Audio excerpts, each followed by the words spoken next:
Good morning, ladies and gentlemen. Welcome to the Public Service Commission of South Carolina.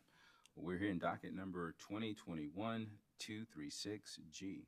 Present in the hearing room, we have Commissioners J. Williams, Caston, C. Williams, Belzer, and Thomas. Joining us virtually, we have Commissioners Irvin and Powers. Attorney Besley, if you would, please read the docket.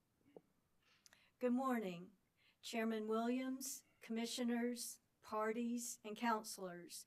Today, November 18th, 2021, the South Carolina Public Service Commission is prepared to hear docket number 2021-236G, the exploration and review of the gas purchasing policies and practices of Piedmont Natural Gas Company and Dominion Energy South Carolina, pursuant to a commission directive dated July 21, 2021, which was issued in docket number 2021-4G.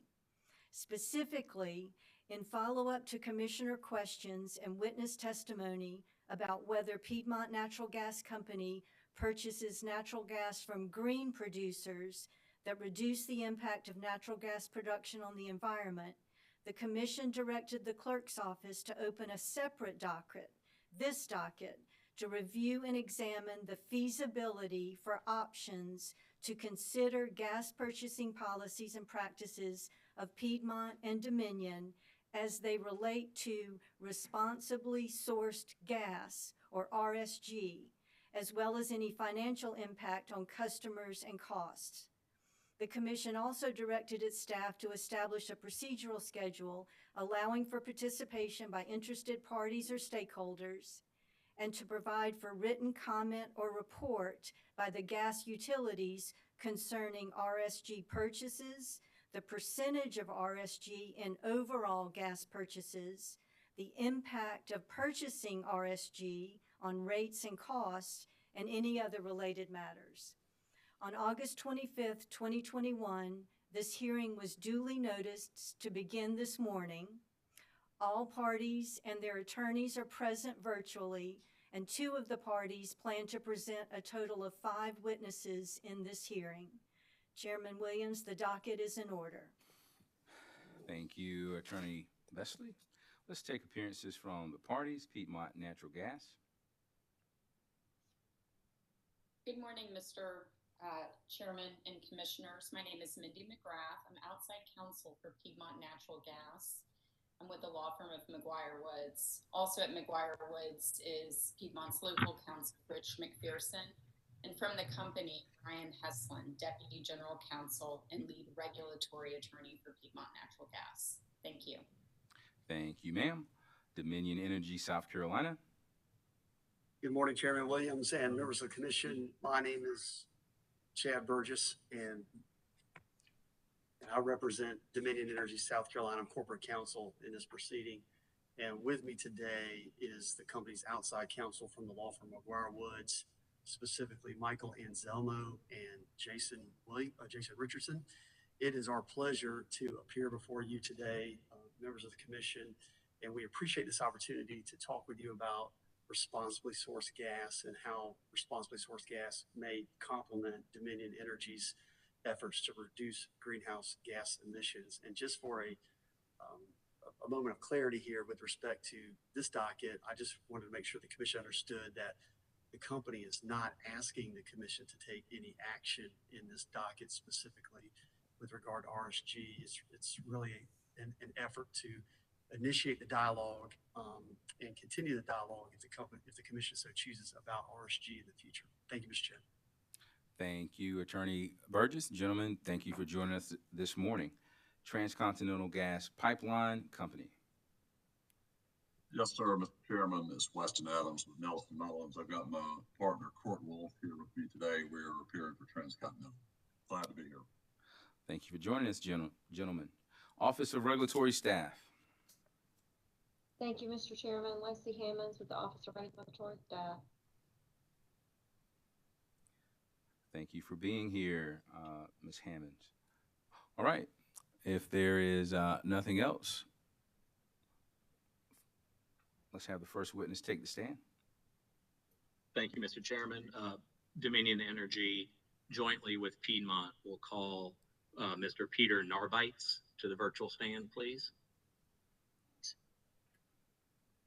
All right, Mr. Norbites, if you would take the stand and pause to be sworn in by our court reporter. Oh, you will not be sworn in by the court reporter. You will be sworn in by yours truly. All right. Do you swear or affirm to tell the truth, the whole truth, and nothing but the truth in this matter, sir? Yes. All right. Please proceed. Thank you, Mr. Chairman.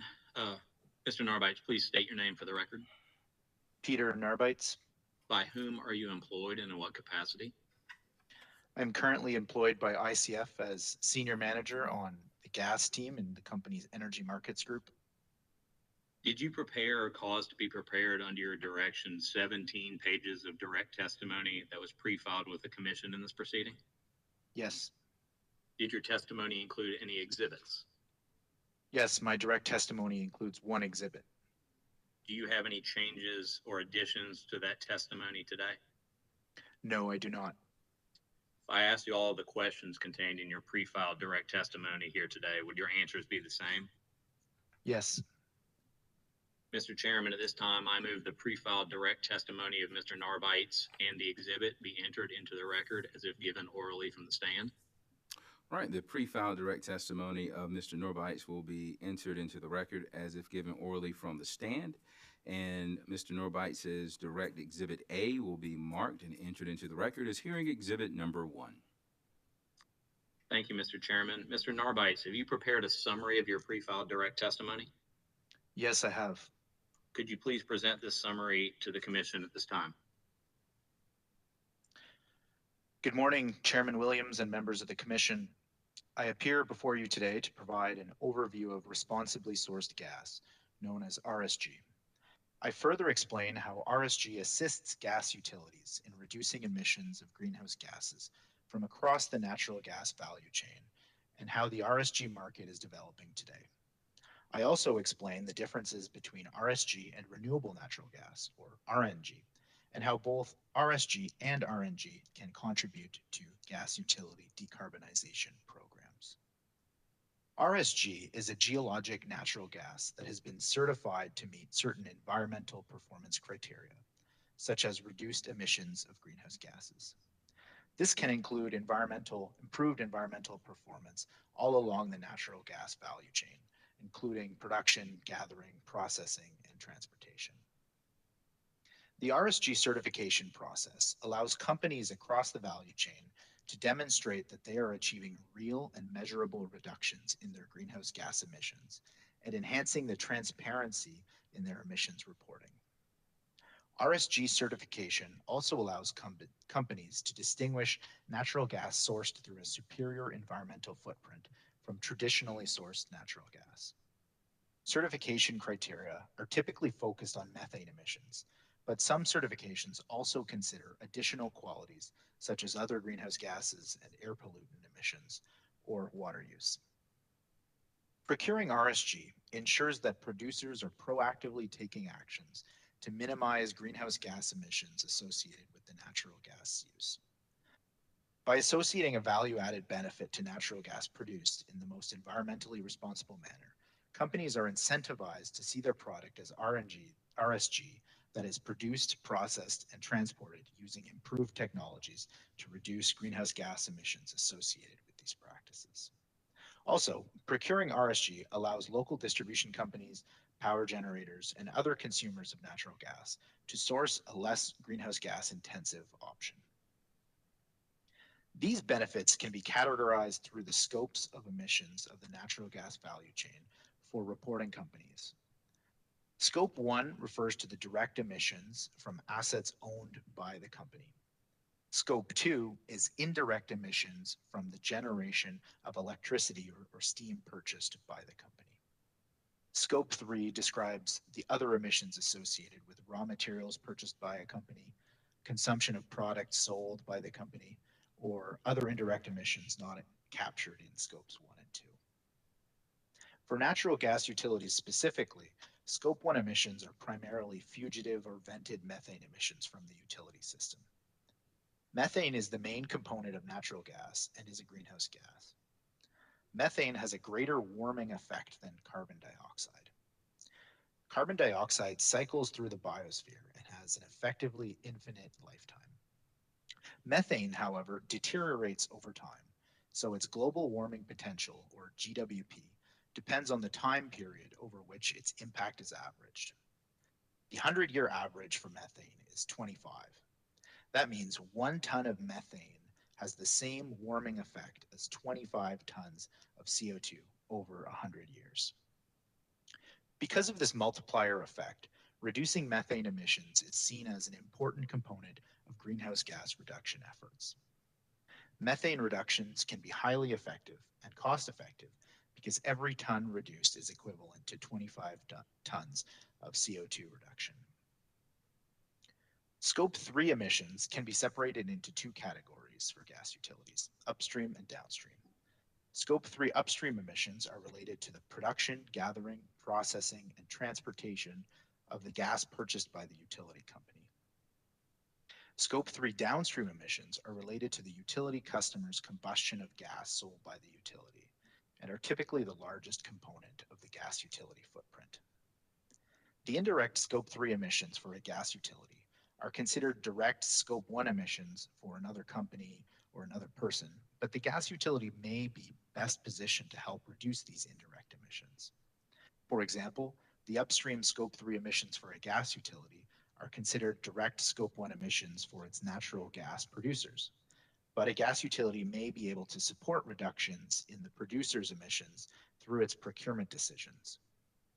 In addition to working with upstream suppliers to encourage policies and processes to reduce methane emissions, the procurement of RSG on behalf of their customers is the primary way that gas utilities can support reductions in the upstream greenhouse gas footprint of the geologic natural gas that they sell to their customers. Given the heightened scrutiny of value chain methane emissions and their contribution to climate change, an increasing number of gas utilities, including Dominion Energy South Carolina and Piedmont, are making corporate commitments to support greenhouse gas emission reductions. Upstream emissions are roughly 20% of the value chain emissions from gas delivered to customers. However, it could be higher or lower depending on the source of gas. RSG is a potentially low-cost opportunity to drive upstream greenhouse gas emission reductions. Selecting gas providers that have implemented measurable and verifiable emission reduction technologies and processes presents opportunities for reducing the upstream emissions that could be incorporated into the purchase of RSG. The main focus currently is on gas producers that are implementing the use of technologies and processes to reduce the emissions associated with their gas production. But similar measures, including direct reduction of methane emissions, as well as measures to reduce the release of carbon dioxide from processing plants, reducing energy consumption and related CO2 emissions, can also be applied across the value chain to include gathering, processing, and transportation steps. 2 of the major RSG certification standards available in the market measure and verify gas-associated emissions, each with a different approach. Project Canary certifies RSG through their TrustWell certification process. This certification provides RSG buyers with a third-party validation of the emissions performance of the gas purchased and verifies that the operator has utilized the highest standards and practices in all phases of their operations. Every facility that is validated is rated and benchmarked against performance data of other facilities and rated based on the TrustWell performance rating. The Rocky Mountain Institute and System IQ certify a low methane gas standard through their MIQ, or Methane Intelligence certification. In order to achieve this certification, a facility must demonstrate performance on an A to F grading scale against 3 performance criteria: methane intensity, monitoring technology deployment, and company practices. Many gas utilities are currently having discussions with their suppliers to understand the opportunity to procure RSG. Based on my discussions with utilities and our review of public information on this topic, I understand that there are additional utilities and natural gas consumers that are also considering RSG. Some are at an early stage, while others have launched formal request for information processes to get specific details from their suppliers. A number of gas utilities have already started using RSG. New Jersey Natural Gas acquired RSG in 2018. Virginia Natural Gas began purchasing 20% of the company gas customers' annual consumption as RSG in 2019. More recently, in March 2021, Colorado Spring Utilities announced the company will be part of a pilot project to deliver RSG across the value chain. And in May 2021, Xcel expressed interest in seeking to minimize upstream supply chain methane emissions by purchasing RSG and announced a pilot project to purchase RSG. It is expected that more utilities will procure RSG as more producers commit to complete RSG certification processes, and midstream natural gas operators have announced their intentions to dedicate capacity to transport certified gas to end users. Although some utilities have started purchasing certified RSG, the market for RSG is still in its early stages. Some of the first utilities buying RSG for their customers have acquired the certified gas at essentially negligible incremental cost. In terms of RSG cost information that is available, in their rate case filings, Énergir initially estimated a bill impact for their typical residential customer of less than $2 Canadian or $1.60 American per year, which would be around a 0.11% increase from their planned supply shift to 20% RSG. Vermont Gas estimated a bill impact for an average residential customer's heating bill of 15 cents per month from the shift to 10% of their supply being RSG. On March 31st, 2021, in testimony related to RSG at the Colorado Public Utilities Commission, Xcel indicated their expectation for certified RSG to come with a cost premium in the range of 10 cents to 20 cents per MMBTU. That Colorado proceeding also provided an example from the Trustwell certification firm that showed RSG emission benefits far outweighed the incremental cost of RSG, with a potential emission reduction cost of $31.48 per ton of CO2 equivalent reduction, based on an incremental cost of 5 cents per MMBTU for RSG. RSG does not provide the only method for a utility to meet its environmental goals and reduce greenhouse gas emissions. Renewable natural gas can also be added to the utility's fuel mix. RNG is a sustainable alternative fuel created by capturing and upgrading methane from new or existing waste streams like landfills, farms, or food waste, and new processes that produce methane from biomass or other renewable sources. Depending largely on the feedstock, RNG can be considered CO2 neutral or CO2 negative. On a life cycle basis, in cases where methane would otherwise be released to the atmosphere, for example, in open lagoons at a swine farm, RNG can have a negative carbon impact because the methane that is being captured is a substantially more potent greenhouse gas than the carbon dioxide that will be created when that RNG is later burned. RNG is considered CO2 neutral by the EPA and state greenhouse gas inventories. There can still be upstream emissions of methane from RNG, which have a climate effect, but the combustion of the RNG itself is generally considered CO2 neutral since it is derived from biogenic sources. RNG and RSG are not mutually exclusive because RNG and RSG have different environmental benefits. In addition, the availability of RNG is currently limited by the amount of these resources being developed and connected to natural gas pipelines. However, new RNG resources and technologies are being developed and connected, and over time we expect that RNG will be an increasing and substantial source of gas supply. For now, procuring RSG provides companies with an immediate and readily available opportunity to reduce upstream greenhouse gas emissions at a lower incremental cost than many other decarbonization options, without modifying its existing natural gas infrastructure. This concludes the summary of my direct testimony. Thank you, Mr. Chairman. Mr. Narbites is available for questioning from the parties and the commission. All right. I don't think, do the parties have any questions for Mr. Norbites? Nothing from Transcontinental, Mr. Chairman. No questions from ORF. All right. Commissioners, questions for Mr. Norbites? Chairman, Commissioner Urban. thank you. Mr. Narvite, good to have you with us this morning. Great to be here. What percentage of natural gas, of the two types that you described in your testimony, currently in use around the country? How much of an impact is it having so far? First of all, I guess I would have to say that, both of these sources, RNG and RSG, are both kind of, newer concepts that are on a smaller scale. I don't have the exact, percentage for renewable natural gas.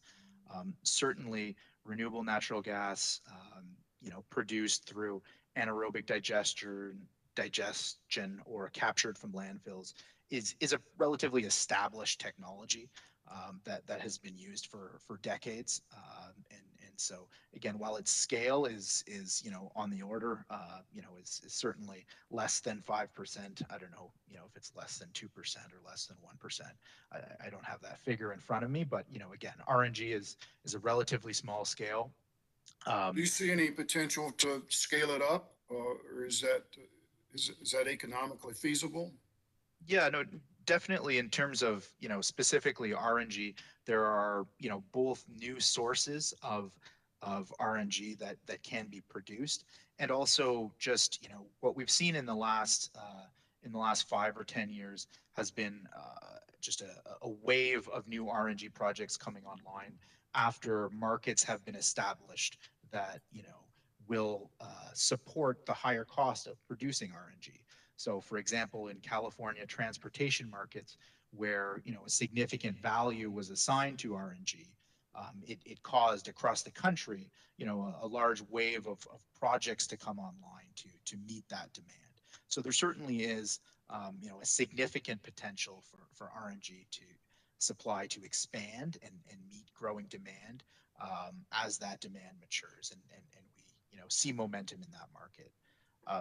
On the RSG side, it's worth noting that while the concept of, certifying something as having lower emissions and kind of taking credit for those lower upstream emissions is a newer concept and is really coming to the forefront now, many sources of RSG have inherently lower or many, different production basins, for example, have different intensities of methane emissions associated with them.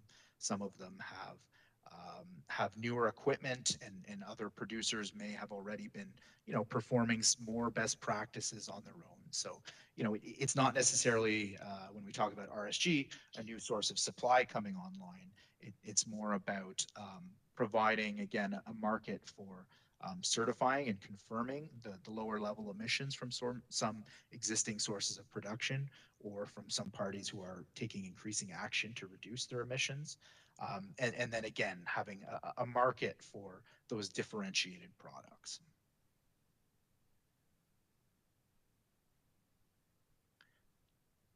Sorry, Tom, I think you're on mute. Was that covering your question?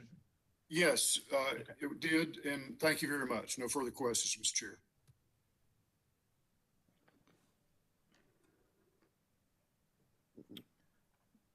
Mr.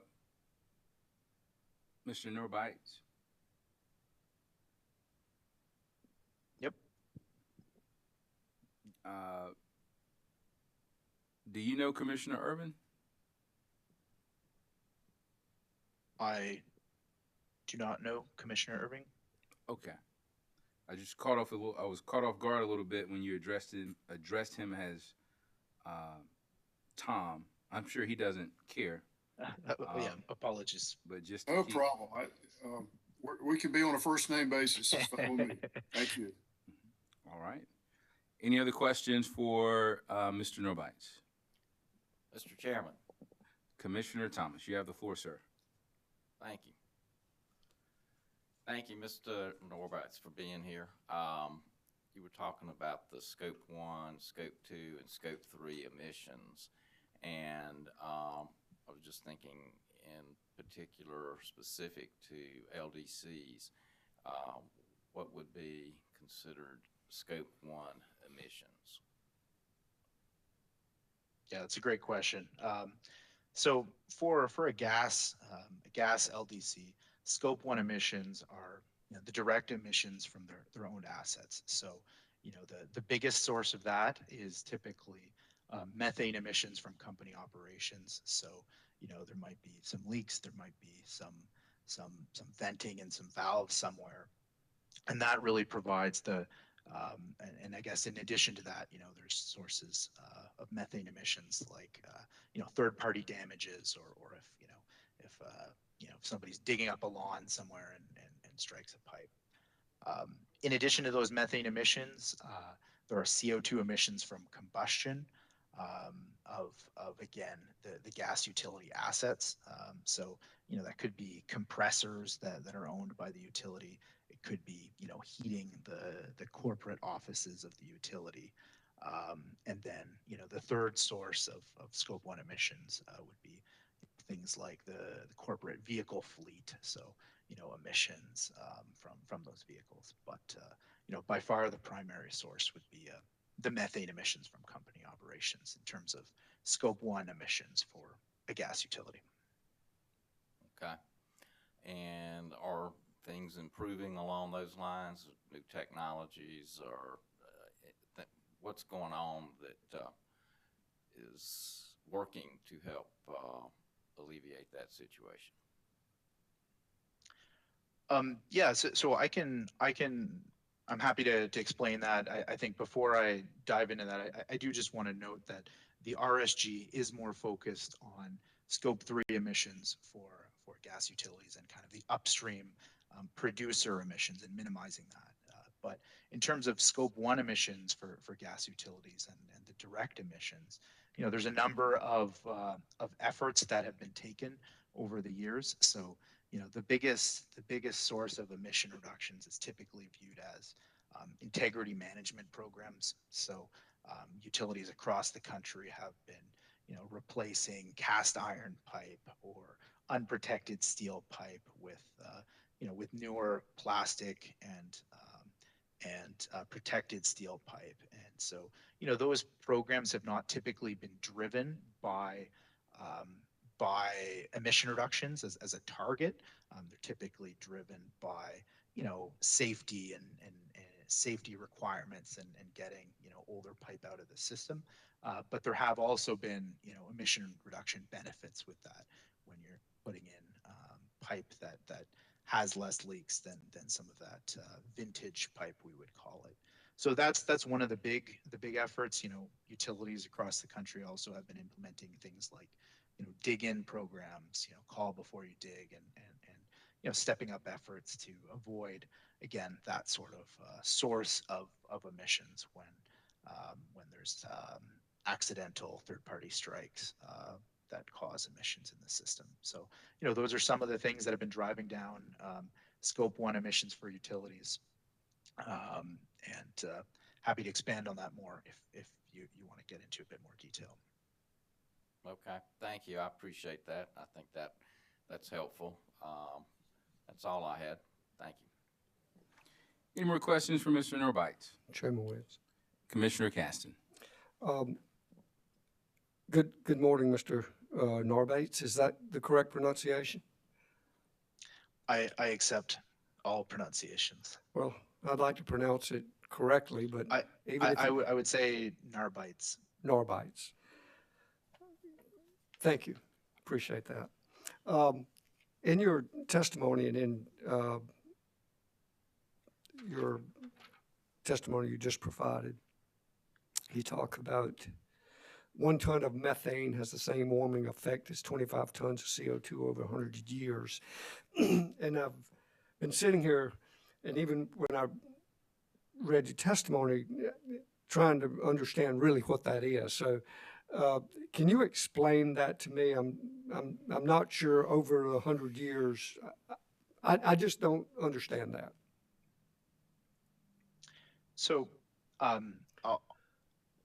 the goal of the 100-year average is just that, again, you're comparing sort of apples and oranges, I guess, in terms of the impact in the atmosphere that releasing methane and releasing carbon dioxide would have. So again, carbon dioxide is gonna be in the atmosphere indefinitely.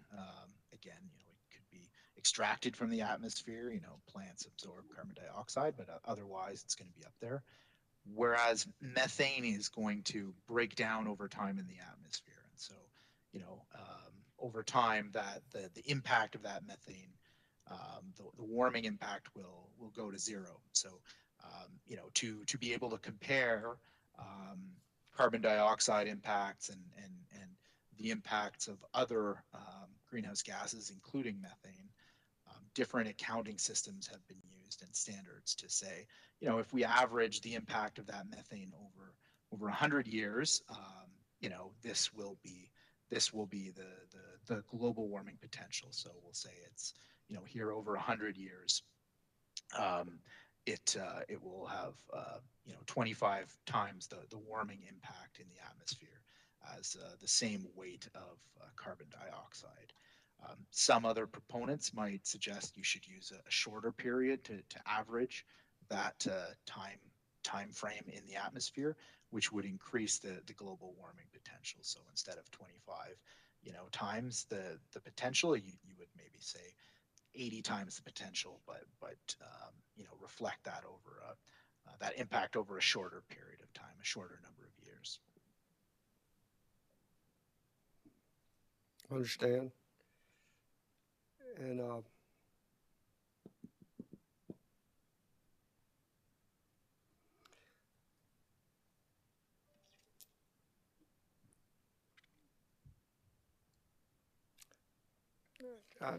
let me just stick with this. And you touched on it, and I'm not sure it's a lot of detail, but what physically and technologically has to occur to produce RSG? I mean, what are you trying to, what's got to come out, and how do you get it out? Right. So the first thing is just the concept of RSG is really about having, differentiated natural gas products based on the level of emissions that have been associated with their production or transportation. So, the gas is ultimately the same. It's just about, being able to, if there is demand for lower emitting products, have, recognition for, producers who have been able to achieve those levels. So it might mean that that a company is putting the latest technology into their operations. So, for example, pneumatic valves, control valves in their operations is one source of methane emissions upstream. So, to control the valves, a little bit of methane, goes through the pneumatics and is released to atmosphere. So, an operation can have low bleed valves that leak less methane to the atmosphere, or could even put on no bleed kind of electronic devices to control that. A company might start monitoring their emissions on a continuous or more frequent basis. So, if a leak develops, they notice it and repair it sooner. And so again, it might be the same well as before, but actions have been taken to release less methane to the atmosphere or reduce, processing combustion of gas in order to deliver the same natural gas product, but have kind of lost less gas along the way, so to speak. So responsibly sourced gas, if I understood that, if I understood you correctly, has absolutely nothing to do with what's in the gas, but what you have in your apparatus, your pipes and this kind of stuff, whether anything's leaking or not. Is that correct? That's correct. It's coming from, you know, the same places. It's the same molecule. It's really about the production and how it's done. So to purchase responsibly sourced gas, will this cost the customer more? So this is an emerging market, you know, and so the costs for responsibly sourced gas are still developing. You know, there is expected to be an incremental cost to procure responsibly sourced gas. So far, you know, some of the purchases that have been made from initial utilities have been performed at negligible incremental costs or very modest incremental costs to the point that it's not being those incremental costs are not being announced. But yes, there would be you know, typically a cost at a minimum to certify that gas as responsibly sourced and make sure what is being procured meets certain criteria. And this really, oh, I'm sorry, please go ahead. I was just going to note that, again, that there is, you know, although we often think of kind of the national average of upstream emissions from natural gas production, there is already, you know, differentiation in different production basins, whether they have different composition in the gas that needs more cleanup or less cleanup, or even just newer fields might have you know, more modern technology in some areas. So, you know, some sources of gas may already meet, you know, responsibly sourced gas, you know, emission level criteria. So, you know, they might be available as certified RSG at a relatively low cost, because, you know, all that's really required there is getting that, you know, confirmation and certification that those emissions are in fact low. So what I'm hearing and understanding, and perhaps I should have known this stuff, but I guess I didn't fully understand this stuff. It seems like the supplier or whomever, is it not their responsibility to make their system as tight as possible? And that just makes good economic sense to me. Why would you pay more for something because someone's system's leaking? There certainly is a financial benefit that producers balance when, you know, you might be dropping your leaks past a certain level, and it's just a trade-off. So, you know, again, some production basins have lower emissions already and have taken some steps to reduce emissions, and in other areas, or for some production basins, you know, the steps to get to RSG would require further investment. So, you know, it's kind of a balance of benefits and costs on the behalf of the producer. If the only benefit driving that change is, you know, the avoiding, you know, having more product to sell, you know, they might take a certain level of action, and, you know, if there also is, you know, a market that is either paying a premium for or demanding and requiring, you know, RSG certification, then that also can be something that drives them to take action. Yeah, I mean, I can understand the dual benefit, but, you know, I just didn't understand that. And, you know, that kind of cleared it up to me, because my first thought was I could not imagine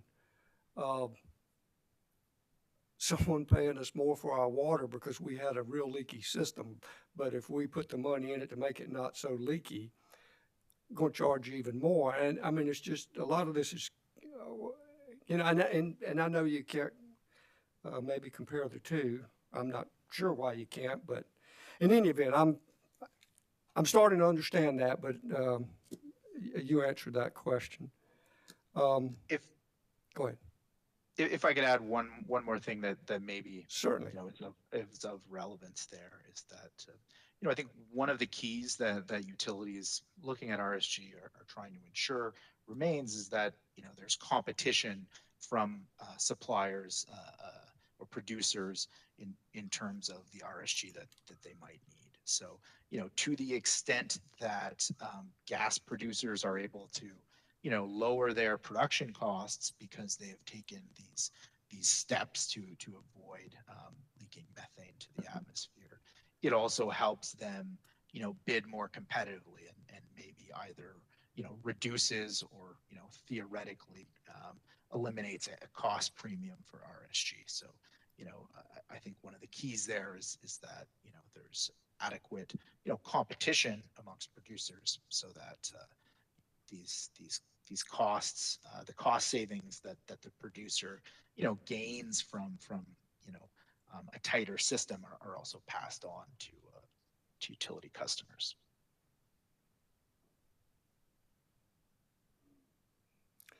I can imagine free market, whoever can provide it, I suppose.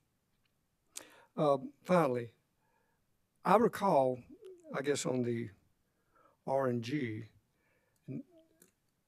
I can remember years back, especially a lot of wastewater plants, the bigger plants had these big digesters, burning off the methane, which mostly still do now. And with the landfills putting in the methane collection systems. And I don't know the answer to this, but I do recall a lot of them years ago, looking at, okay, what can we do? Can we do something useful with this? Try to fire generators and run generators. But for whatever reason, it never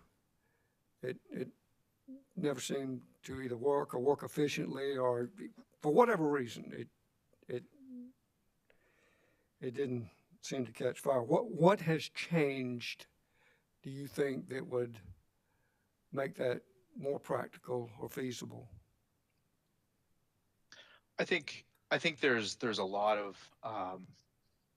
factors at play here. So, I think if I take a step back, a lot of those wastewater facilities or landfill facilities that did end up going through with such projects historically also would be creating biogas, but often burning that on site. So maybe they burned it in a boiler on site to meet their own needs, or they generated power, electricity on site with it. And by doing that, those sites, were able to avoid some of the costs associated with cleaning up that biogas and removing some of the contaminants that, they wouldn't be allowed to inject into the natural gas system. But we're not as much of an issue if they're just burning it in their own boiler, which is not so sensitive. So, that's one aspect of it, that, there have been biogas projects, but they don't necessarily, they haven't historically always, and still don't necessarily result in injection of renewable natural gas into the gas distribution system. That being said, there certainly have been cases and can still be cases where the economics of such a project don't justify the investment. A water treatment facility might have the materials, the supply of feedstock for an anaerobic digester, but it might be $100 million investment or something like that, which requires significant capital and a significant payback. So it hasn't always made sense. It still doesn't always make sense, but what has been supporting the market again has been a greater demand for that clean energy product. So again, markets like California, where their transportation market in particular, provided an opportunity for RNG to be used in vehicles and in compressed natural gas vehicles and qualify for that program. It put a premium market price point on RNG and drove more projects across the country to be economical because they had a higher valuation on the product they were able to produce. Some products, some facilities now also are getting into things like co-digestion. So, maybe you have an anaerobic digester that a wastewater facility is building, but they also have the ability to receive farm waste or some other cellulosic feedstock from the surrounding region and increase their RNG production to get a sort of a scale that makes the economics pan out. So again, there's a lot of factors, but I think one of the key ones is really having a more of a cost premium or a price premium available now in terms of a market for the RNG that they're able to produce. So absent using it on site, which would most likely be more economical, like, as you say, for a boiler or whatever, make them more, I guess, feasible or marketable by making them bigger, because you'd have to tie the infrastructure and you got to pipe it some way or collect it some way if you're going to do it on a bigger scale. But that's been very helpful. Thank you very much. I appreciate it. No problem. Thank you, Commissioner Caston. Any more questions for Mr. Norbites?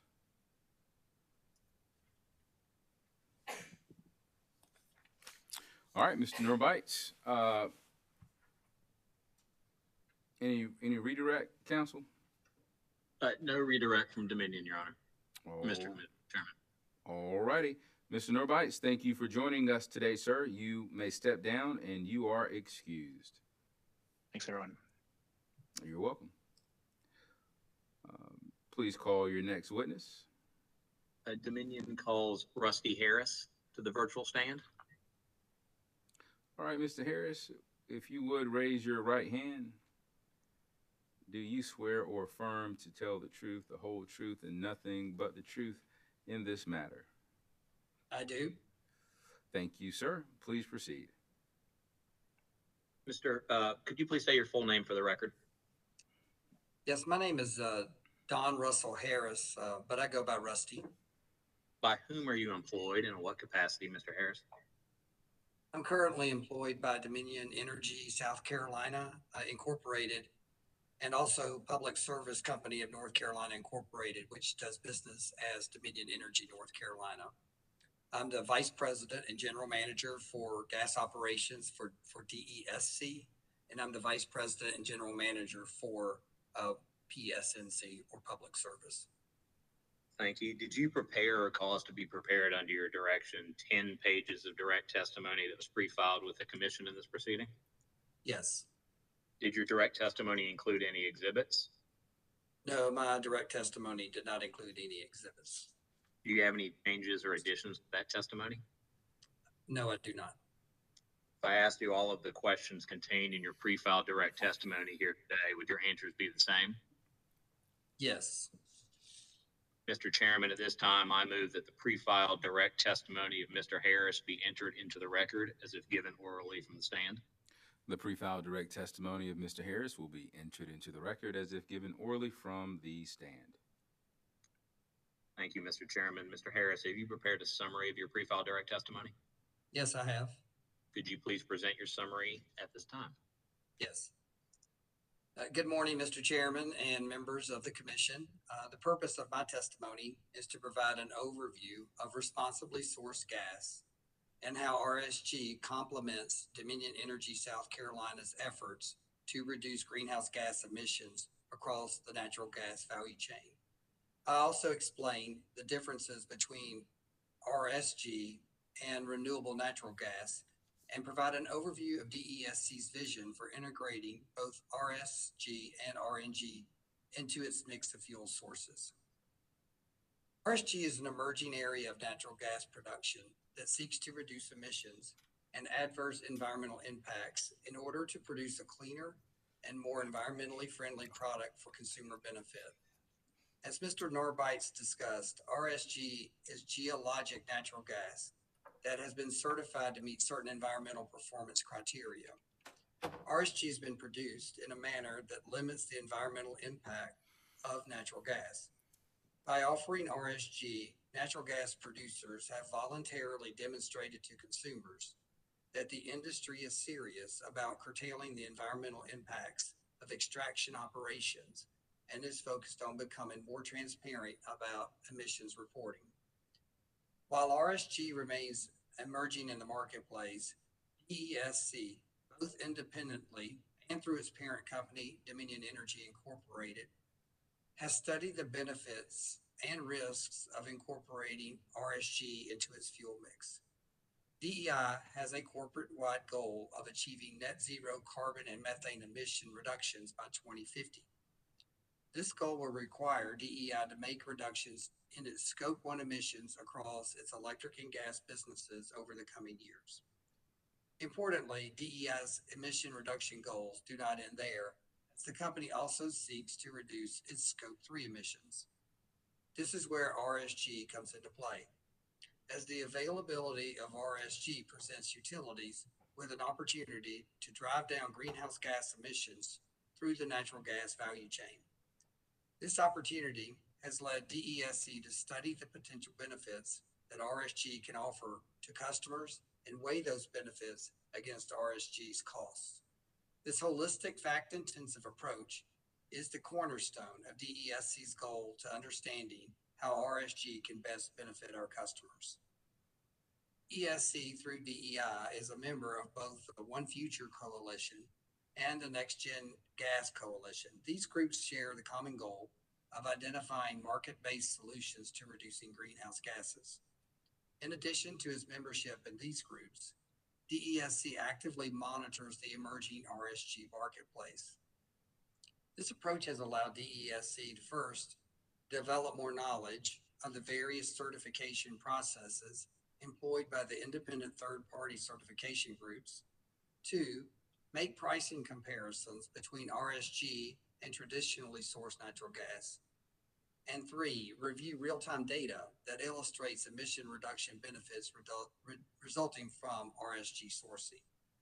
In short, DESC is committed to using various means to understand how RSG can best benefit its customers. Adding RSG to DESC's fuel mix would allow the company to participate in a collaborative, market-driven approach to reduce greenhouse gas emissions. While regulation can and should play a role in supporting clean energy policies across the local and national economies, it is important to recognize the natural gas industry's voluntary efforts to support clean energy policies. DESC through DEI has voluntarily committed to achieving net zero carbon and methane emissions from its operations by 2050. This commitment makes sense given customers, investors, the energy marketplace, and other stakeholders demand that energy companies make efforts to decarbonize. DESC plays an important role in this effort to lower greenhouse gas emissions. The company will continue to support efforts to provide its customers with a supply of reliable energy that also reduces emissions across the natural gas value chain. DESC believes that South Carolina's leadership on RSG would create another competitive advantage for the state. We've observed that our current customers have expressed goals to decarbonize and believe that prospective customers are likely to share these same goals. By adding RSG to the mix of available fuel sources, South Carolina utilities would gain a competitive advantage over other states that have chosen to ignore the benefits of adding RSG, thus making South Carolina an even more attractive option for households and businesses that wish to relocate to the state. Also, RSG would benefit existing customers because it would enhance their ability to meet their climate goals. ESC is committed to a holistic approach to helping its customers and the company achieve their climate goals. As new technologies and fuel sources emerge, the company will need to evaluate whether those sources will benefit our customers. This approach is how DESC came to evaluate the benefits of RSG. It's also how the company came to learn about RNG, which is a sustainable alternative fuel that is created by capturing and redirecting methane from existing waste streams, such as landfills and farms. Currently, the market for RNG is in its infancy, as there's a limited amount of RNG that is produced and distributed. Thus, DESC will continue to evaluate RNG as it matures in the marketplace, as the company believes that RNG will eventually be a key player in the company's natural gas value chain. RNG's eventual role in the natural gas value chain does not discount the need for integrating RSG, as DESC envisions that it will use both fuel sources in a complementary manner to help DESC and its customers achieve their environmental and emission reduction goals. In closing, the RSG market continues to evolve, mature, and improve, and the emergence of fuel sources like RNG will require DESC to continue its holistic approach to evaluating how DESC can best meet the climate goals of its customers and the company.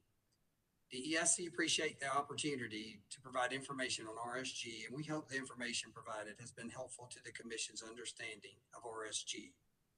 We do not request that the Commission take any action at this time, and the company looks forward to continued dialogue with the Commission on this beneficial fuel source. This concludes the summary of my direct testimony. Thank you, Mr. Harris. Mr. Chairman, Mr. Harris is available for the questioning from the parties in the commission. Thank you, sir. Questions for Mr. Harris? Commissioner Williams. Thank you, Chairman Williams. Mr. Harris, good to see you. Thank you for that background, and we appreciate y'all, both companies' responsiveness to this request, and appreciate learning with you all. You laid out what sounded to me like a great beginning as new opportunities emerge in this field. I wondered if there are any specifics on your website regarding the goals that might be a part of the One Future or the Next Gen Coalition, or any what we often hear is you can't reduce it if you haven't measured it. So I'm curious if you have plans to put data out there on your website, and perhaps you've already done it, and that shows the progress that you outlined in your goals that you presented to us.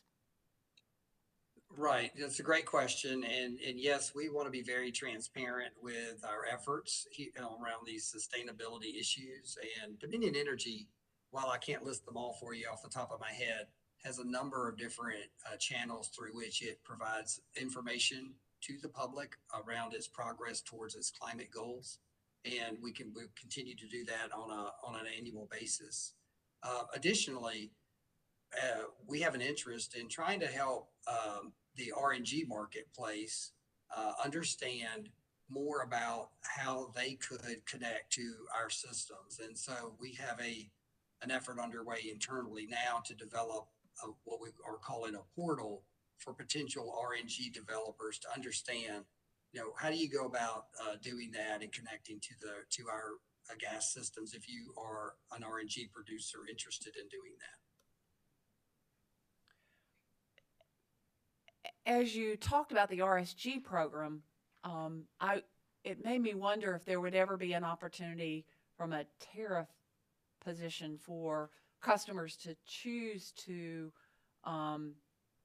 select RSG sourced products, at least in theory. Yes. I would say that I don't see why the potential would not be there to create such a tariff. I will say that I have not seen that in other jurisdictions up until now. So that will be an interesting thing to see if, in fact, that something like that is created.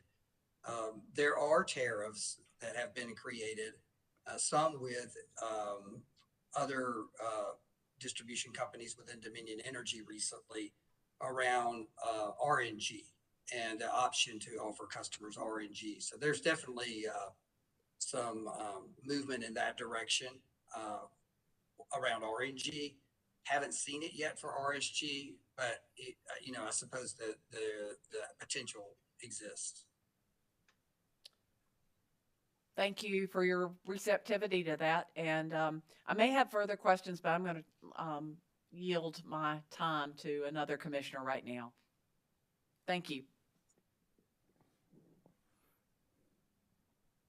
Mr. Chairman, Commissioner Thomas. thank you. Thank you, Mr. Harris. You had mentioned, I believe, a portal to provide information to potential suppliers of RNG, and I think you said that was on your website. Just wondering what sort of response have you had? Have you had communication? Well, this is great. Good question. I don't know that the portal has been stood up just yet. It's an initiative that we've had this year to develop and launch a portal. So it's a little early for me to know about response yet, but we hopefully will see good interest in it when we do have that available. Okay. Thank you. I appreciate it. All right. Further questions for Mr. Harris? Mr. Chairman, this is Delton Powers. Commissioner Powers, you have the floor, sir. Thank you, Mr. Chairman. Mr. Harris, just really one question in trying to understand in your testimony about the time frame. Is RNG more a future thing and RSG more an immediate thing, or is there a time frame in really putting these resources to use? Right. So as Mr. Narwhite testified, RNG is not especially new, but what is new about it is the interest in the developers and the marketplace in creating and connecting this source of supply to our systems. I would say that there's definitely a trend towards more of that happening. We hope to see more, but it is moving, I would say, at a moderate pace. For instance, I can, as I mentioned earlier in my testimony, I've got responsibilities for our gas business in North Carolina, and we're working right now to connect the first RNG project to our system up there. And it took a while, for that project to come together. So, but I do see momentum growing in that regard. RSG, I think, because you've got so many different suppliers and producers out there, it has the potential, I think, to move more quickly because, there's so many different options to where you can go. So it's not like they don't have to connect to our systems or to the interstate pipeline systems. They're already there. It's just a matter of their making the upgrades to their production facilities and then, having some type of certification process to, certify that it meets those standards. I think RSG has the potential in terms of the amount of availability of supply to grow quite a bit more quickly. RNG, I think it's going to be a little bit more of a longer term or slower ramp up. That's just based on what I'm seeing, today. But no specific time frame at this point. No, I can't give you a time frame for that, but that's one reason we are out there in a kind of a constant mode of checking in with the marketplace to see, what that availability is. We are regularly out into the marketplace conducting, requests for information from suppliers, and so we will closely monitor, the availability of those resources for us going forward. But I think it's something. If I had to put a time frame on it, I think we're talking within the next few years. I do think we'll start seeing, pretty readily available supply of RSG. RNG is probably a little bit longer term. Thank you, Mr. Harrison. Thank you, Mr. Chairman. That's all I have. Commissioner Caston?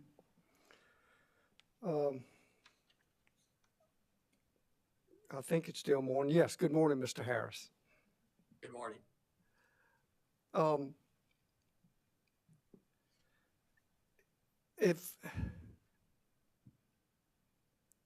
if Dominion, well, first of all, let me ask you, as far as your, I guess,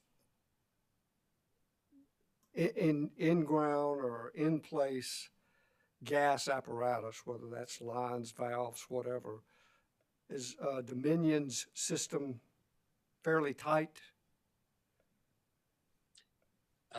Yes, you know, based on information I see where, you know, our system, compared to other, let's say, other gas distribution systems around the country, I would describe our system as tight. And there are a few reasons for that. The biggest is that we have a pretty modern natural gas system. We replaced many of our older, more, let's say, leaky parts of our system, cast iron pipelines, etc., a couple of decades ago. And so as a result, our system, it has more plastic and other newer systems that generally are tighter. And so I would agree that our system is a pretty tight system. Well, with that in mind, and kind of thinking in terms of what I'm better understanding RSG is, what would be different with Dominion or P&G or anyone coming back and saying, you know, we have a pretty tight system. We want to charge an RSG rate to our customer. Now, if we purchase from a supplier that's qualified as RSG, we have that's going to be extra. But since our system's extra too, we want to charge a customer an RSG fee. What is, and I'm not trying to be facetious. I'm trying to understand the distinction and difference between, to be honest, doing what I think is anyone's job to make your system as tight as you can, and trying to make the distinction between Dominion doing it in their existing system and whomever you're buying it from. Right. Right. You know, we're not a producer, but I think the producers there are costs, as Mr. Narbites pointed out, to both, you know, upgrading the components to help reduce emissions, and there are costs associated with the additional monitoring that is required if you want to be able to validate, you know, that your emissions are in fact, you know, extremely low. And remember, methane is at the production area is odorless, colorless. So you have to have, if you want to really demonstrate that your emissions are at an extremely low level, you have to have, you know, a lot of equipment there to monitor that, to be able to validate it. So, you know, so there are costs associated with implementing the requirements to have certified RSG as what you provide. And, you know, I think this is the market trying to get a sense of what is the value of that, you know, and being able to, the producers obviously would like to be able to recover those costs through what they charge for the supply, but it's a market driven system. And so we're still trying to get a sense ourselves as to, you know, what is that incremental cost that we might expect if we were to procure certified responsibly sourced gas. Okay. Who paid for Dominion, I guess, upgrading or making their system more modern and tight? Who pays that? Well, you know, our costs for being a regulated utility are recovered through our rates that we charge our customers.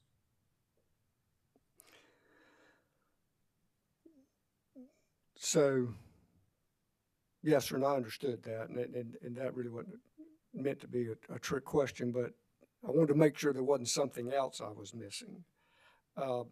So the customer ultimately pays for the gas system in place, whether it's tight or it's loose, correct? That's correct.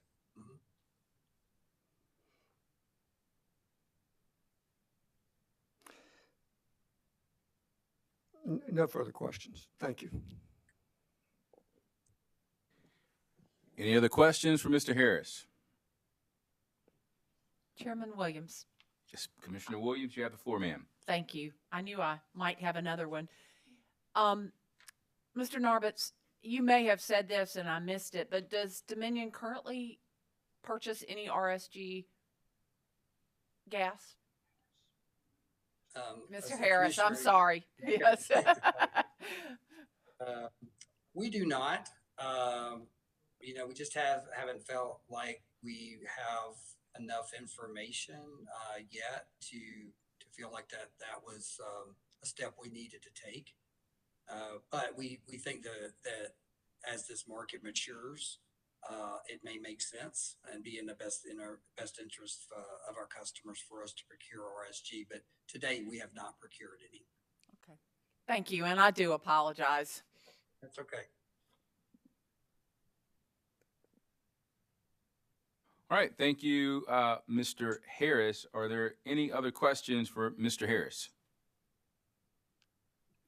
Okay, hearing none. Mr. Harris, you may step down from the witness stand. You are excused, sir. And we're in recess until 12:15. Thank you.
Good afternoon, ladies and gentlemen. Welcome back to the Public Service Commission of South Carolina. We're here in docket number 2021-236G. Present in the hearing room are Commissioners J. Williams, Caston, C. Williams, Belzer, and Thomas. Joining us virtually are Commissioners Caston and Urban. Commissioners Powers and Urban. Please call the next witness. Thank you, Mr. Commissioner. Dominion calls Rose Jackson to the stand. Good afternoon, Ms. Jackson. If you would please raise your right hand. Ms. Jackson, do you swear or affirm to tell the truth, the whole truth, and nothing but the truth? I do. Thank you, ma'am. Please proceed. Ms. Jackson, please state your name for the record. My name is Rose Moore Jackson. And by whom are you employed and in what capacity?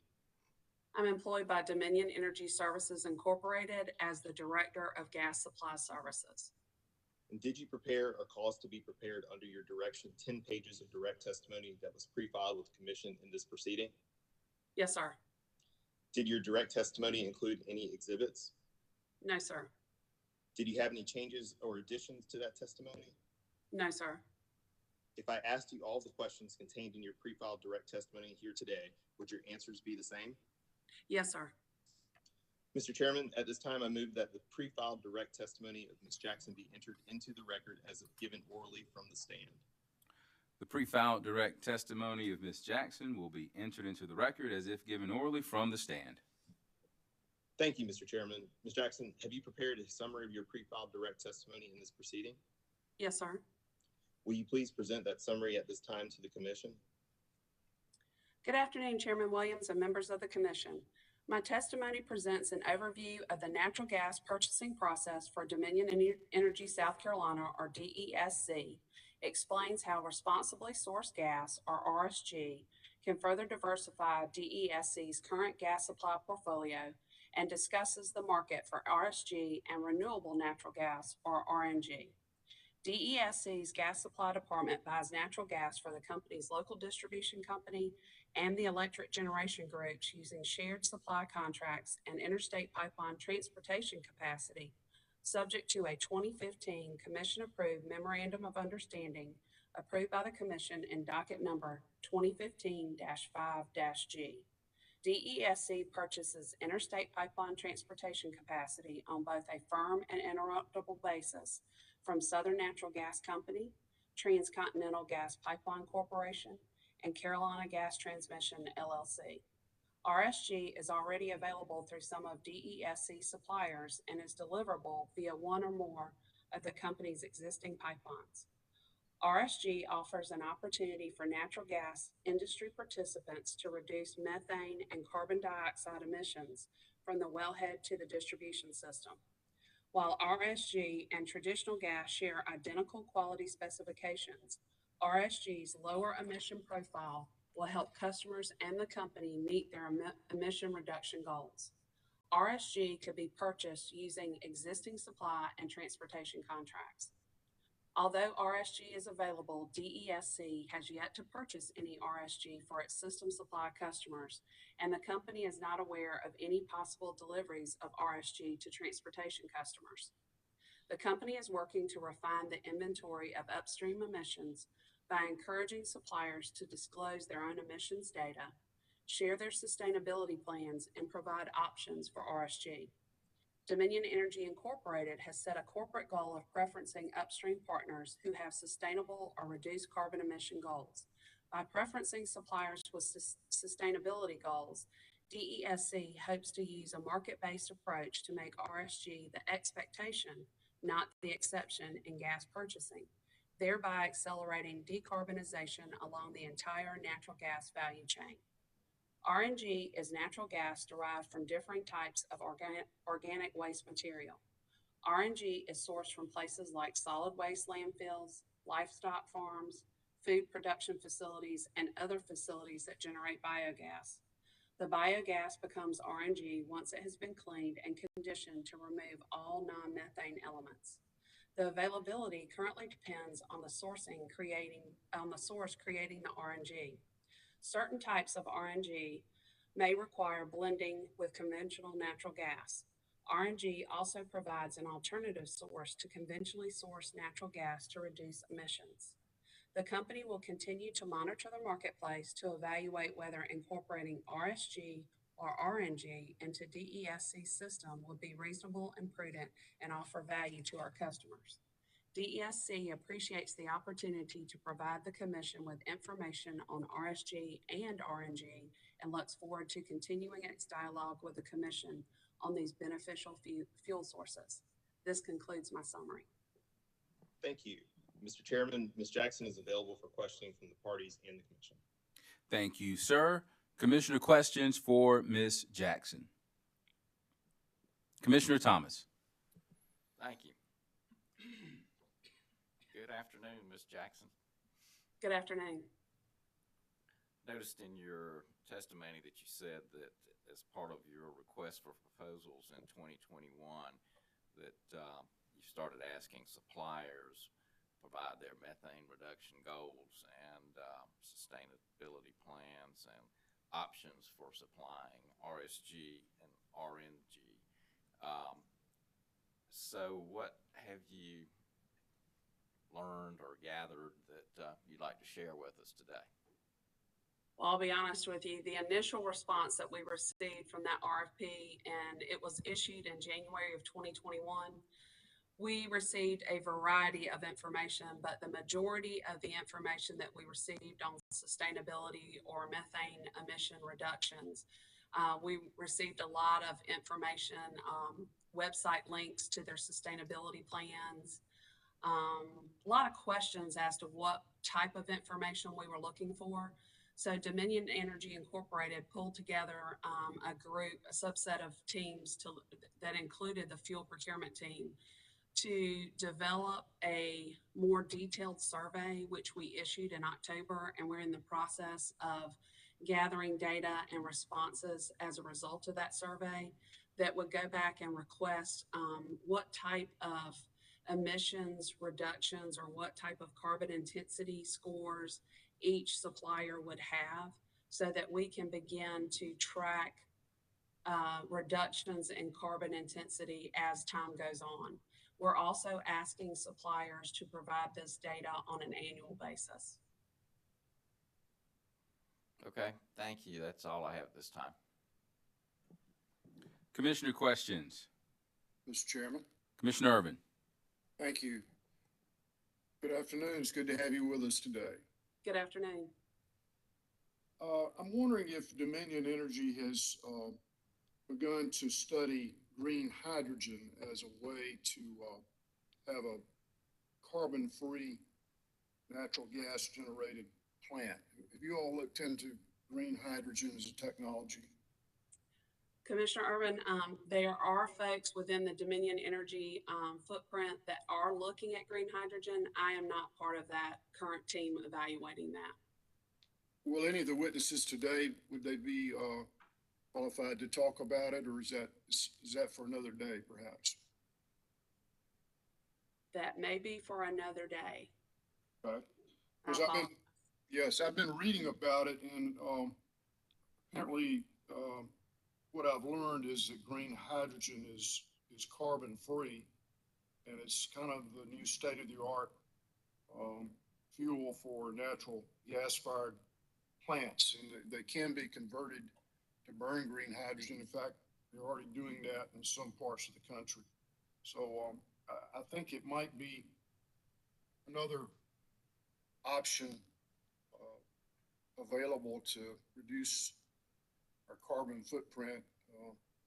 And I'm hoping that not only Dominion, but other investor-owned utilities are going to stay on top of it and be prepared to give us an update about when that technology might be ready for local application. Thank you very much for your testimony.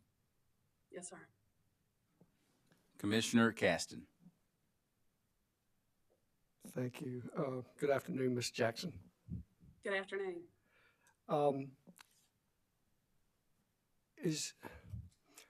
there any, well, I know there's standards, but are there any, I guess, standards, regulations, requirements, any governmental entity for for example, relative to gas suppliers, gas lines, and such as that? There are requirements for producers and for pipelines to report their methane emissions. However, to my knowledge, there are no requirements to meet certain methane reduction statistics or carbon intensity requirements at this time. This is all being done on a voluntary basis. Certainly, there are a number of entities, including local distribution companies like DESC, that are voluntarily participating in coalitions such as One Future and the Next Gen Natural Gas Coalition, that we're working together to try to encourage our producers, our suppliers, our interstate pipelines to voluntarily reduce emissions along the entire natural gas supply chain.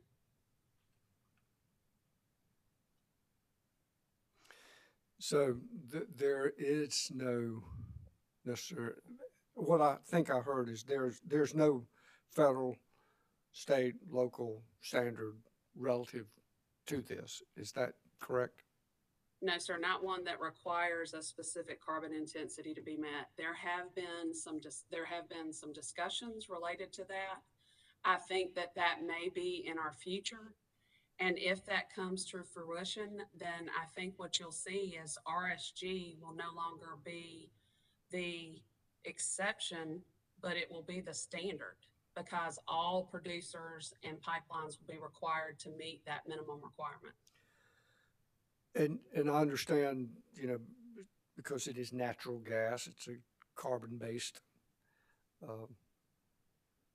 product. But I wasn't thinking so much in terms of that is that, a leak's a leak, whatever's in it, which happens to be, natural gas. So I'm not specifically asking if there's a carbon standard or anything, but is there any kind of standard or expectation for leaks in general? Or can you have 80% of your product leak out and that's okay? There are some, there are some requirements to report, and I know that PHMSA evaluates that, but I am not the person to answer or to respond to details associated with those regulations. I will say that from an industry standard, there is not a federal requirement, to my knowledge, that requires a minimum methane emission to date, but there might be something out there that I'm not aware of. I will say that there has been discussion about setting a standard so that it levels the playing field for all producers and pipelines to meet a certain goal, a specific goal. I understand, and looking back, even in the at least water industry, and probably wastewater too, I think there really wasn't a federal or state standard that, I think I'm correct in saying that, but there were some industry standards, say, your unaccounted for water, unbilled water, whatever, which a lot of that may be attributed to leaks through pipes and such. You wanted, say, in the 10 to 15% range. If you were in that range or less, it was considered a tight system. So while there weren't necessarily state or federal standards, there were industry standards, and I think that it seems it would be good for customers, good for the purchasing company, and good for the supplier to do those things if they don't. But thank you. Go ahead. I will say, Commissioner Caston, that economically, the producers are incented to reduce their loss as they're producing natural gas, because that provides more gas for them to sell into the marketplace. So I do think that they're economically incented to do so. I just don't think that there is a specific standard to which they have to get to as far as methane emissions would be considered. And thank you. And that did trigger a thought, because frankly, and I don't remember all the numbers, so I need to be careful with those, but I do remember, at least in the system I was familiar with, in the early days, we had a significant amount of unaccounted for water, leaks or wherever it was going, probably even in the 20 to 25% range. And through active efforts to reduce that down to probably closer to like 11 or whatever it was, just the cost of the produced product, the water, not the sale price, but just the production cost was stunning. I mean, relative to our budget, I mean, significant. So I would think the incentive, whether, to me, reducing carbon would just simply be an added bonus, but it just seems to me that the greatest incentive is you're wasting product and you're not selling it. So you got a production cost you're losing and a sale price you're losing. So I'm really struggle to understand that, but I appreciate your taking time to answer my questions. Yes, sir. Any more commissioner questions for this witness? All right. So the last couple of witnesses, I did not distinguish between there being any more commissioner questions or questions from the parties. Do the parties have any questions for this witness? Nothing from the Transcontinental, Mr. Chairman. No questions from the Office of Regulatory Staff. Thank you. Okay. Do the parties have, or did the parties have any questions for any witnesses that have been excused? No, sir, Mr. Chairman. This is Weston Adams. No, sir. All right. No, Chairman. Thank you. All right. Okay. Well, Ms. Jackson, it appears that there are no more questions for you. You may step down and you are excused. Thank you, sir. Mr. Chairman, this concludes the company's case in chief, and there are no rebuttal witnesses. Thank you, sir. It appears that we have made it to the Office of Regulatory Staff. No, wait a minute. Let me look at this sheet here. Piedmont Natural Gas Company. I see you have two witnesses. Is that correct? Yes, Mr. Chairman. All right. If you would call your first witness. Thank you, Mr. Chairman. Piedmont would like to call Ms. Michelle Mendoza as its first witness.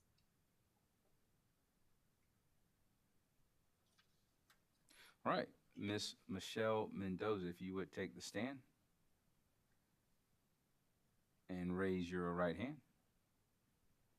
Do you swear or affirm to tell the truth, the whole truth, and nothing but the truth in this matter? Yes, I do. Thank you, ma'am. Please proceed.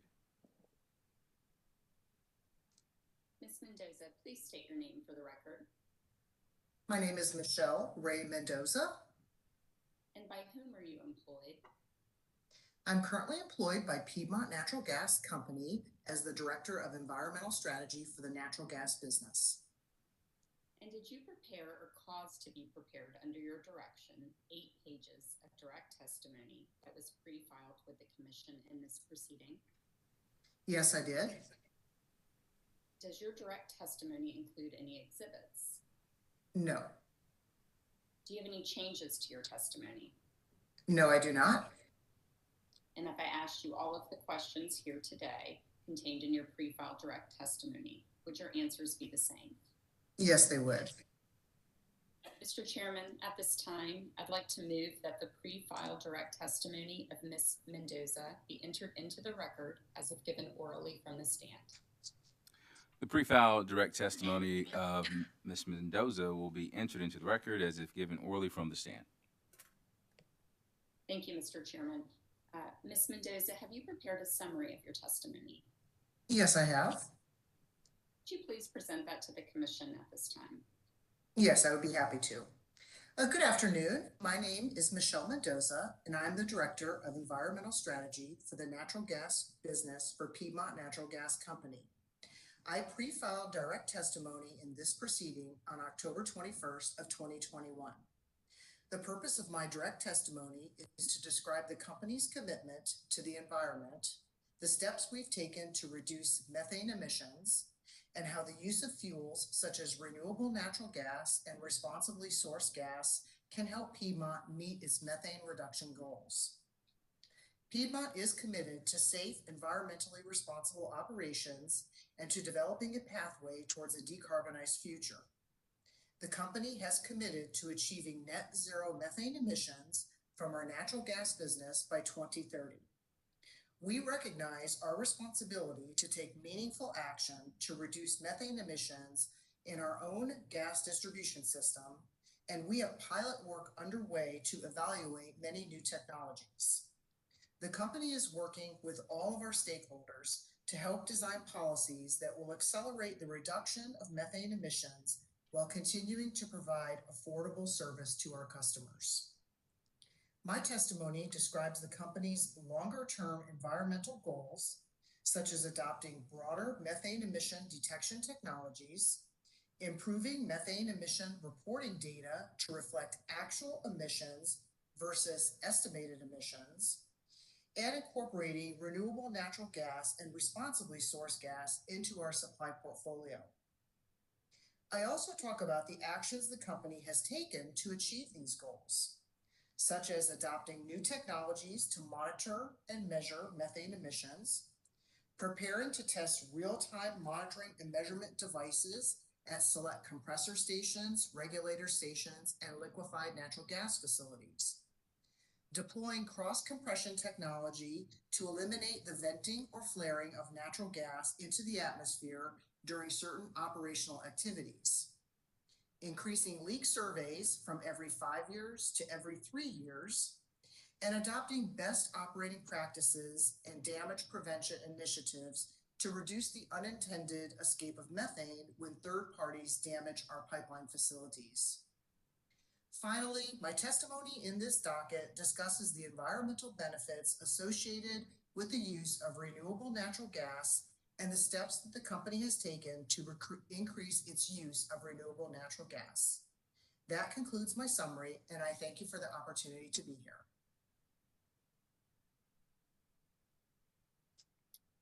Thank you, Mr. Chairman. Ms.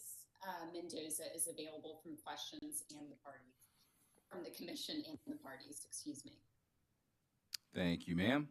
Chairman Williams? Commissioner Williams. Thank you. Good afternoon, Ms. Mendoza. It's good to meet you. Good afternoon. You talk about the Duke's goal of net zero methane emissions by 2030. Do you have a plan for achieving that? That's a great goal. And yes, thank you. Thank you. That's a great question. And yes, we do have a plan. We actually have 6 core strategies that we're focusing on.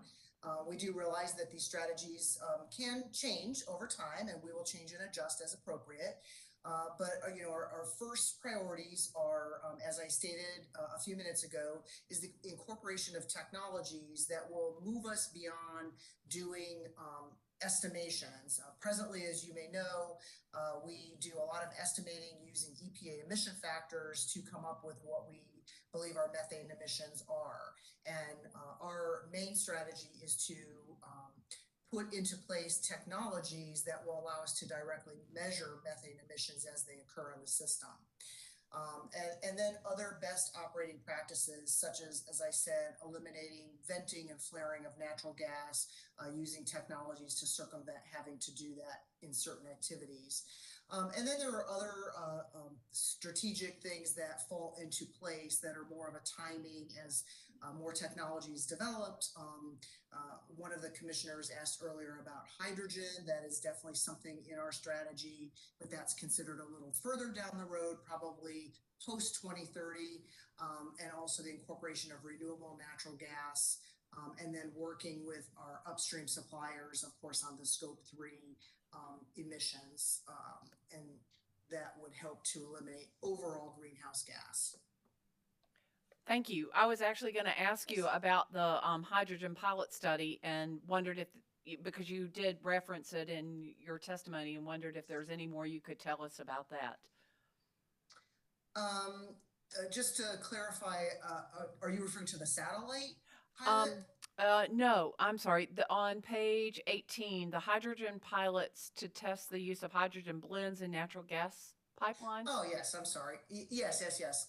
So there are pilots that is not a pilot that we are directly participating in, but we are a sponsor in the GTI EEI Low Carbon Resource Initiative, or LCRI, and there are going to be multiple pilots going on, testing different things, technologies, blending in pipelines. Some of those things have not occurred yet, but we will be actively participating through the LCRI, and for the moment, that's our plan. Okay. And this is just a curiosity, but you talk at the bottom of page 15 about the ability to use satellite data to measure actual baseline methane emissions. How? Yeah. Yes, so thank you for asking that question. We are actively in the process of a 1-year pilot study using satellite technology to create captures of our system. And then what we're doing in our pilot is we then have ground validation crews on the ground. So we do a satellite capture, we collect that data, it's real-time data, and then really in real time, we have our folks on the ground validating where the satellite saw a methane leak, and pinpointing what the leak was, where the leak was, and whether it needs to be fixed, or whether sometimes it could be a false positive. That doesn't happen very often. But yes, that is underway. And it's amazing what the satellite is seeing. In conjunction with that, we've partnered with Microsoft and Accenture to then take that data and ingest it into a data emissions platform, so that we can then use that data to really measure our activities, what we're doing, and what difference is that making to our overall methane emissions. Your answer was fascinating, but I think my question was even more basic and reflects my not being having a science background. But how can satellite data detect methane? Yeah, so it has to do with and I'm not the technical expert on how the satellite technically works, but it has to do with the light and the light, the way the light bounces from the satellite and back to the satellite. And there are algorithms that the satellite learns with every subsequent capture. That's why the validation is so important, but it is literally seeing bubbles of leaks on meters, if you can believe that, which are very, very small. But the satellite technology that we're using is seeing leaks that small. And then we read those leaks, and as I said, we go out and validate to make sure, is that what it really saw? And what we're finding is the rate in which the satellite is seeing it is extremely impressive. That is fascinating and gives me a lot of hope for technology in general. Yes. Thank you very much. You're welcome. Mr. Chairman. Commissioner Urban. Thank you. It's good to have you with us. Did I read where Elon Musk, his company, actually designed and developed that satellite earlier this year? Well, I'm not exactly sure what article you're referring to, but there are different people that have developed different satellite technologies, and then of course all of the algorithms that go with the hardware of the satellite. So I'm not sure that Elon Musk developed the technology we're working with specifically, but I can't say for certain on that.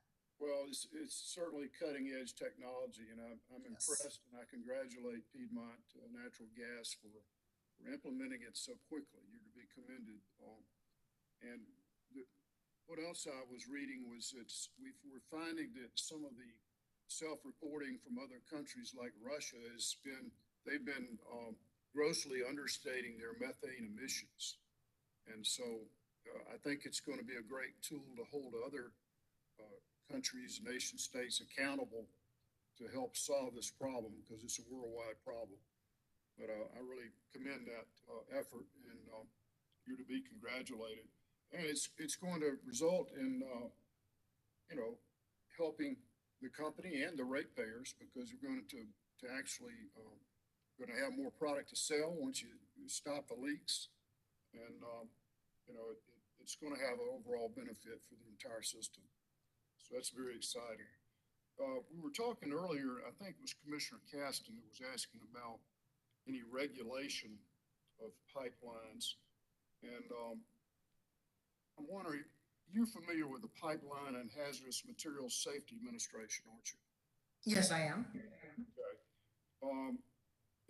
Is it true that they're about to issue a final rule that expands federal oversight to include more natural gas pipelines? You aware of that?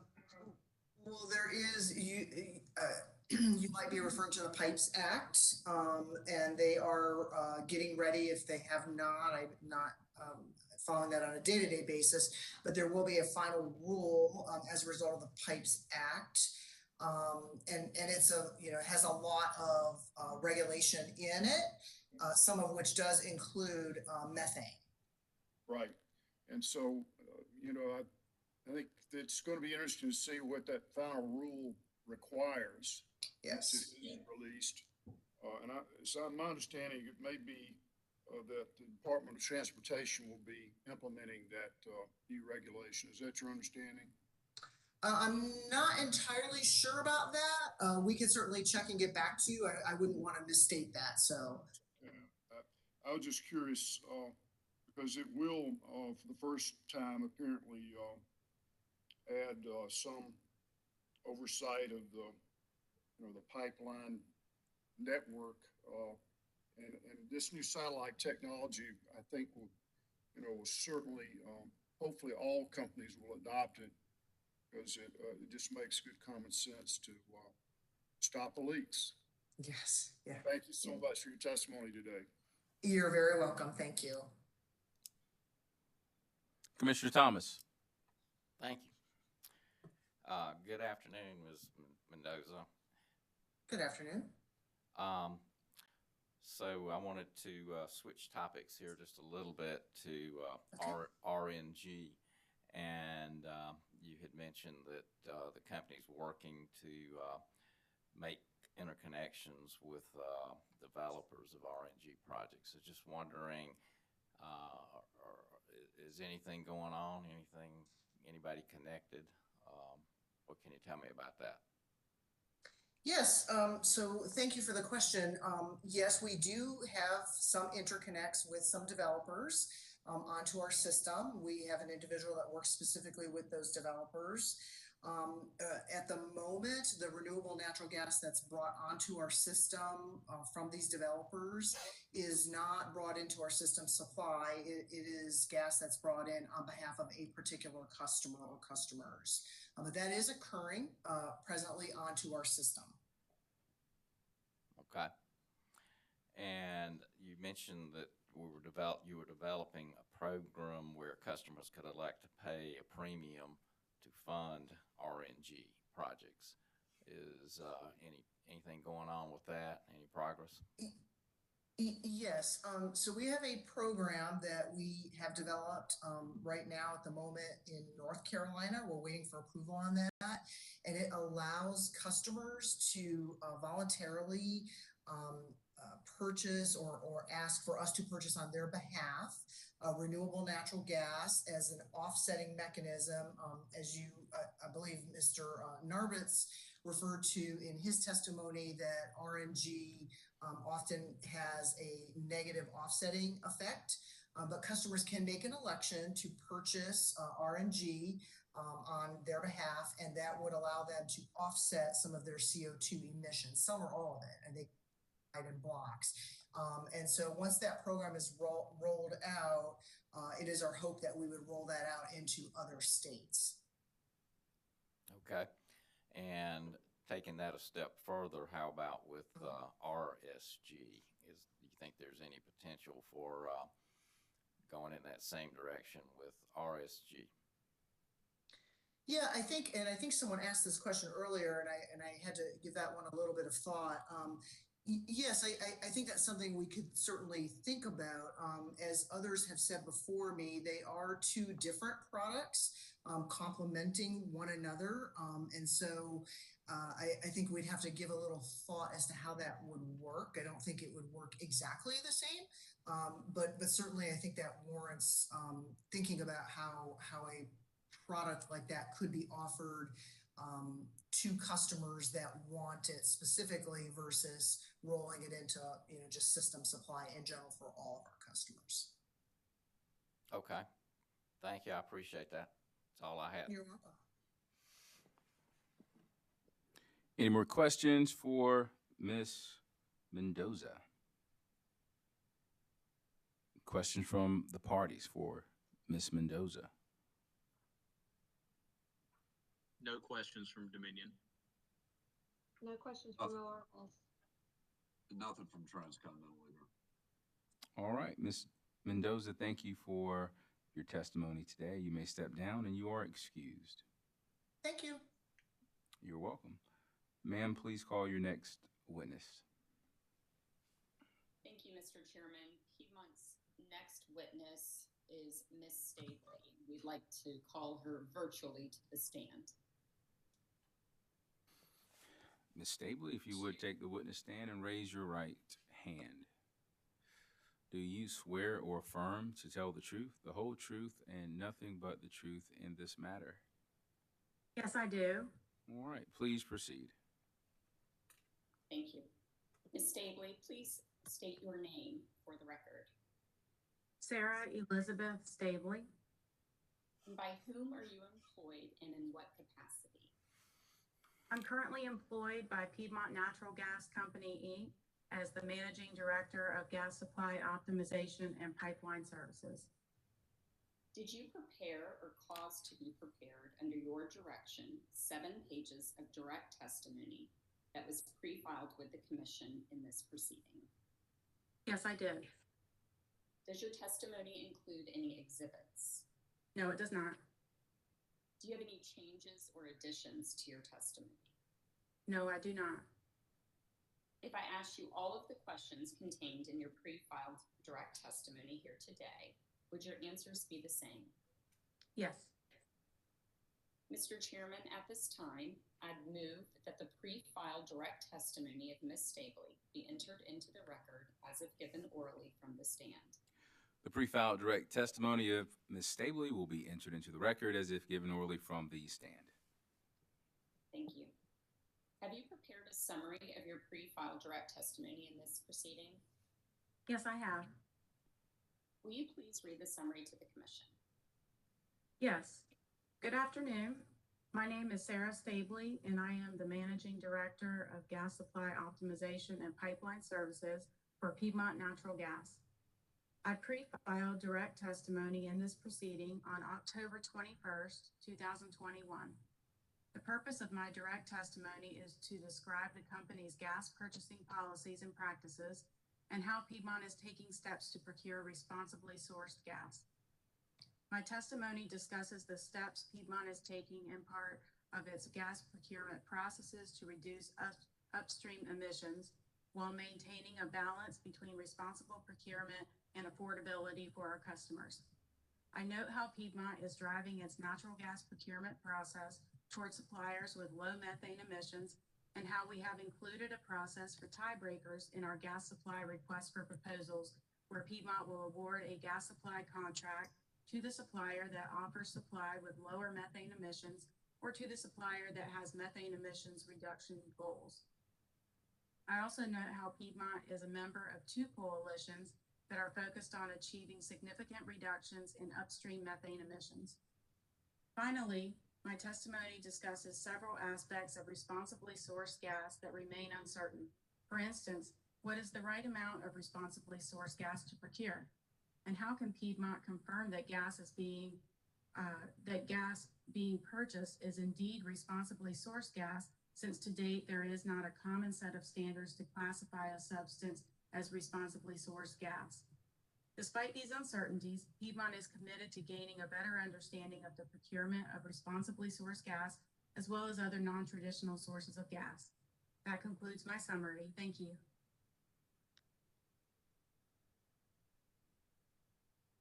Thank you, thank you, Ms. Stabley. Mr. Chairman, Ms. Stabley is available for questions from the parties in the commission. Thank you, ma'am. Commissioner questions for Ms. Stabley. Commissioner Thomas. Commissioner Thomas, then Commissioner Irvin. Thank you. Good afternoon, Ms. Stabley. Good afternoon. I think we may have met a long time ago. We have a very long time ago. It's good to see you. Good afternoon. Good to see you. So I basically think I just have one question. You mentioned that the company is concerned about the perspective of this commission and of the public utility commissions in terms of the approval of any future incremental costs. And I'm not in a position to give you any information from my side of the table, but wanted to see if you could tell us, have you learned anything anywhere else? Or do you know anything that's going on in any other jurisdictions? Sure. My understanding of other jurisdictions where RSG has been procured is that it has been approved by the commission. And so that's what we would look for with this commission if we were to procure RSG. Okay. Can you give any specific examples of where this has been approved? I'm trying to remember. I believe Virginia Natural Gas was one. There was a deal with Southwestern Energy. I'm sorry, I don't have all the deals in front of me right now, but I know that there are several that have been put forward into the public eye, and those have been approved by their appropriate state commissions. Okay. Thank you. I appreciate it. That's all I have. Any more questions from commissioners for Ms. Stabley? Oh, Commissioner Irvin, I'm sorry, sir. You're next up. You have the floor. Thank you very much. Ms. Stabley, you mentioned that there's no current national standard for the definition of this new product. Do you have a national association that is looking at that and perhaps trying to come up with such a definition? I'm not aware of any such organization that's looking to standardize that. The market, it's very early in the market for RSG. And so we've got our choice of about 3 to 4 certification parties to choose from if we were to purchase RSG. And that's about as much as I know on that. Well, I first want to thank you for the efforts you're making to incorporate RSG, and the companies to be commended on that. The cost is minimal or negligible right now, right? It is. I have heard anecdotally that we are looking at a premium ranging anywhere from 0 to 10 cents per DT. So with that, we would be looking at, if we procured 100% of our South Carolina customers' supply for via RSG, then we would be looking at about a $3 increase annually to residential bills. That's an annual increase. Annual increase, so it's very minimal. So a monthly, you divide $3 by 12 to get to the monthly residential bill. Yes. Well, I would hope that the commission would consider the cost benefit because as we heard earlier, methane is really the bad actor in of all emissions, much worse than CO2. And I think, we're all responsible for trying to address that issue as quickly as possible. I commend you on all your efforts, and thank you for your testimony today. Thank you. I would make one suggestion before I sign off, and that is the national lab does a lot of technical testing, and your association might want to check in with the national lab for some guidance on a national standard, because I think that would help it would help the utility industry as a whole to have a national standard or a benchmark to go by. So you might want to check that out as a resource. Okay, thank you very much. We will do that.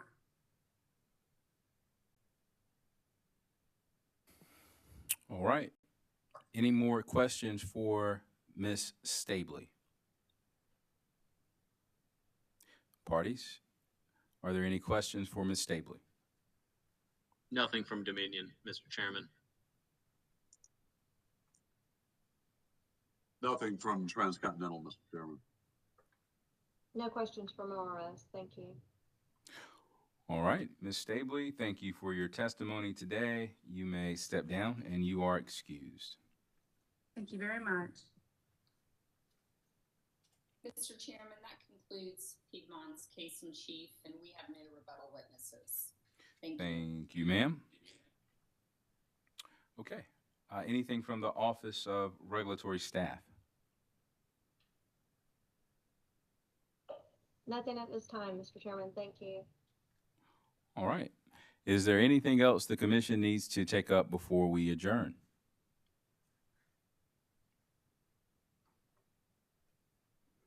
All right. Hearing nothing, we are adjourned.